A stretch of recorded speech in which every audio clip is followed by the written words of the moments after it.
Good morning. It's Saturday morning.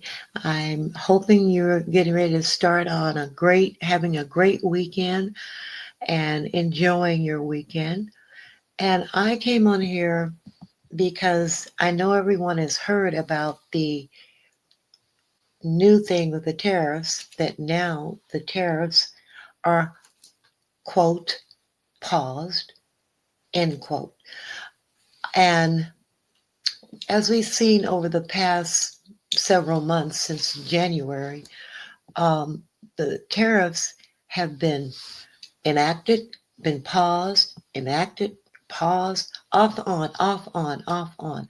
But no one has said that they have stopped. So this last thing, when they were so high, there were people getting bills for shipping due to tariffs for $500,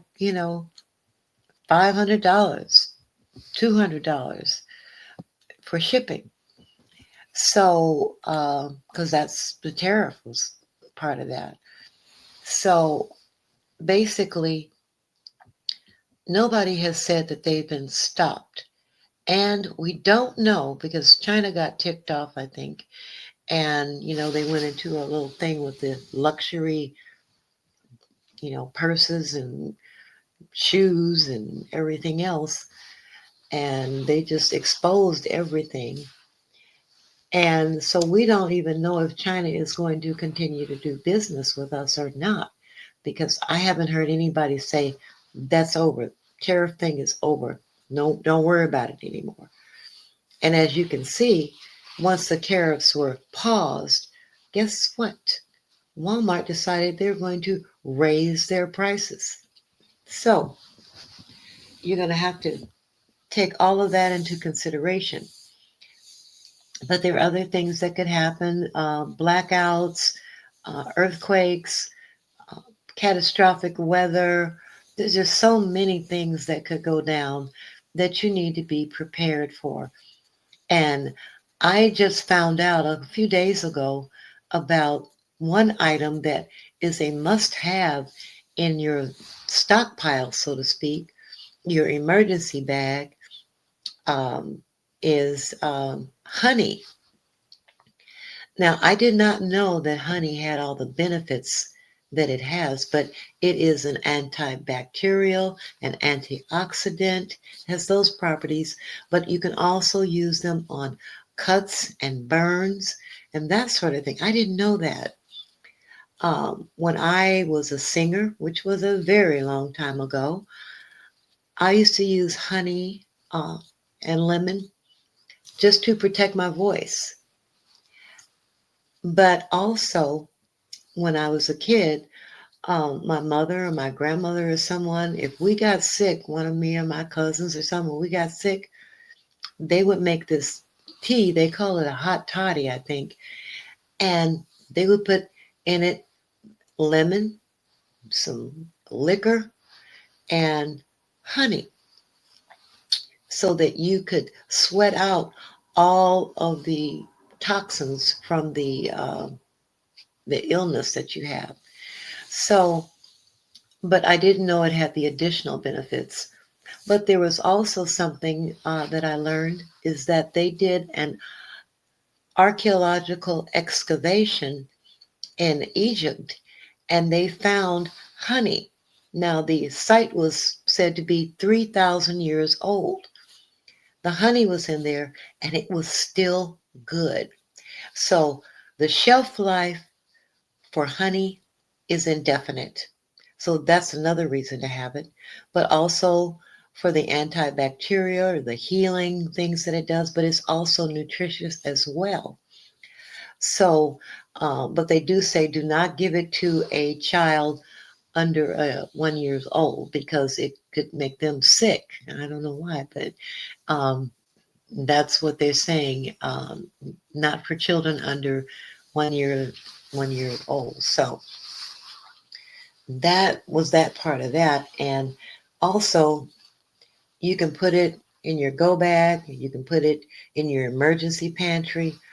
But what I found recently, this past week now, because when I found about honey, I said, let me go get me some more honey because I do keep honey for, tea or something like that.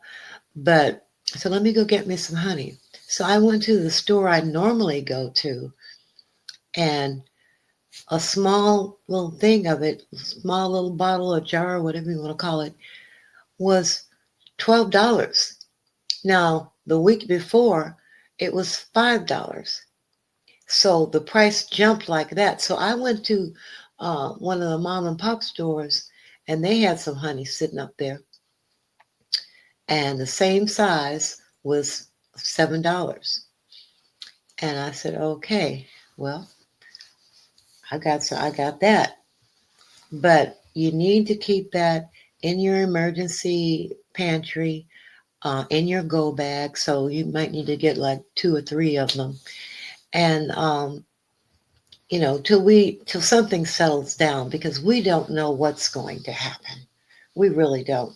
We can't rely on the mainstream media anymore, because how many times have they told you on the main news to go get certain foods and stock up on this or that? All I've heard them talk about is, because of the tariffs on steel and aluminum, is how that'll affect you getting a car. Should you get a car because of the parts and that sort of thing? And that's all I've heard really from them. But when you go on to other platforms, and including this platform, but other platforms as well, you can kind of monitor what you need to do at a specific time. But there's absolutely so much going on that you do need to monitor it and be aware. The other thing I just found out that I didn't know is that all of our socks, well, most of them, except for those ones that are made in Scotland or somewhere like that, all of our socks and underwear are made in China. Now, when I was coming up, uh, things like that were made in America. That's not the case anymore. China has not said they're going to do business with um, the U.S. in the future, because they got ticked off, like I said, and they started having a war with everybody, um, the luxury designers and that sort of thing. So, you know, you might want to grab you some underwear and some socks right quick, because we don't know what's going to happen. And that's what I'm going to do this weekend, um, just because, it's made over there. They might decide they're not going to ever send us anything from over there again. And they might be keeping it for their own country. I don't know how all that's working out, but you know, that's another thing right there. So you do need to be mindful. You do need to pay attention as to exactly what is going on in the world. Um, Also, go to the weather channel, the space weather, because that tells you when there's solar flares, and when there's solar flares, that means we could possibly have a solar storm, which may produce EMPs at that point in time, which could, destroy your electronic devices, which is why in another video I told you to get you some battery bags, and that protects from EMPs. So go over to my playlist. It's called Be Prepared Survival Mode. And there are a lot of videos from other content creators regarding what you should have, um, what you should do to prepare. There's things in there about water, um, just a wealth of information from other content creators, from my own research as well, and that will benefit you. Go through those and you'll see what you need to get. And I'm just adding this because I just found this out about honey this week. And so when I hear something, I'm going to come on here and share it with you, because I feel like, hey, I didn't know it. Maybe somebody else didn't know it. Maybe a whole lot of other people did know it. I don't know. But I'm going to this is for the people who didn't know, or who are just watching the news, waiting for the news to direct them or something like that. So that's all I got for you right now. And, go get you some honey. Make sure that it's raw, unfiltered honey. Okay. Don't get the whatever they do when it's been messed with. Get raw, unfiltered honey. Get you some underwear and some socks, and listen to space weather. I think it's through NASA or somewhere like that. And just pay attention. And if I hear something, I'm going to let you know. And stay tuned. All right. Have a great weekend. Bye bye.